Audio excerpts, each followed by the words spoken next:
ഇന്നൊരു കുറ്റബോധത്തിൻ്റെ കഥ പറയാം. അതായത് ഞാനൊരു 7ാം ക്ലാസ്സിലൊക്കെ പഠിക്കുന്ന സമയത്ത് ഞാനും എൻ്റെ കൂട്ടുകാരികളും കൂടിയിട്ട് സ്കൂളിലേക്ക് പോകുന്നത് നടന്നിട്ടാണ്. റോഡരികിൽ വലിയൊരു കാറ്റസ് നിൽക്കുന്നുണ്ടായിരുന്നു. വലുതെന്നൊക്കെ പറയുമ്പോൾ നമ്മളെക്കാളൊക്കെ ഒരുപാട് ഉയരത്തിലുള്ളത്. അതിൻ്റെ ലീഫുകളൊക്കെ അങ്ങനെ പടർന്ന് പടർന്ന് ഒരു വേലിക്കരികിൽ വലിയൊരു കാറ്റസ്. എല്ലാ ദിവസവും ഇങ്ങനെ കാറ്റസ് ഇങ്ങനെ കാണുകയാണ്. അപ്പോൾ എനിക്കിതിനോട് വല്ലാത്തൊരു ഇഷ്ടം. അതുവരെ പുസ്തകത്തിൽ മാത്രമേ കണ്ടിട്ടുള്ളൂ. നമ്മൾ ഈ മരുഭൂമിയിലുണ്ടാവുന്ന ചെടിയാണ് കള്ളിമുൾ ചെടി എന്നൊക്കെ പറഞ്ഞിട്ട് പഠിച്ചിട്ടുണ്ടല്ലോ. അങ്ങനെ ഒരു ദിവസം എനിക്കൊരു മോഹം അതിൻ്റെ ഒരു ലീഫ് വേണമെന്ന്. അങ്ങനെ ഞാനത് ആ ഒരു ആവശ്യം എൻ്റെ കൂട്ടുകാരനോട് പറഞ്ഞു. അവൾ പാവം അത് കേട്ടതും പറിച്ചു തരാമെന്നൊക്കെ പറഞ്ഞിട്ട് ഒരു ലീഫ് പറിക്കാൻ ശ്രമിച്ചു. പക്ഷേ ലീഫ് കിട്ടിയില്ല. പകരം അവളുടെ കയ്യിലാകെ അതിൻ്റെ ഒരു ആര് പോലുള്ള മുള്ള് കയറി.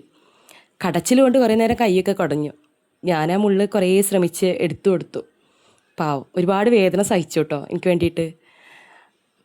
പക്ഷെ അന്നത്തോടെ എനിക്ക് ആ കാറ്റസിൻ്റെ ലീഫ് പറിക്കാനുള്ള മോഹം അവസാനിച്ചെങ്കിലും കാറ്റസിനോടുള്ള ഇഷ്ടം അവസാനിച്ചില്ല കേട്ടോ.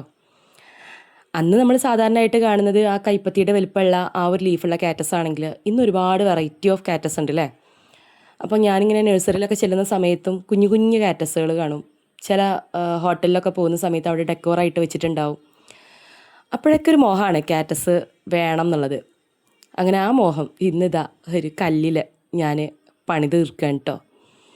എങ്ങനെയുണ്ട് എന്നുള്ളത് നിങ്ങൾ കമൻ്റായിട്ട് പറയുക. നിങ്ങൾക്കും ഇതുപോലുള്ള കാറ്റസ് മെമ്മറീസോ അല്ലെങ്കിൽ അങ്ങനെ എന്തെങ്കിലും ഉണ്ടായിട്ടുണ്ടെങ്കിൽ അതും ഒന്ന് അറിയിക്കുക കേട്ടോ.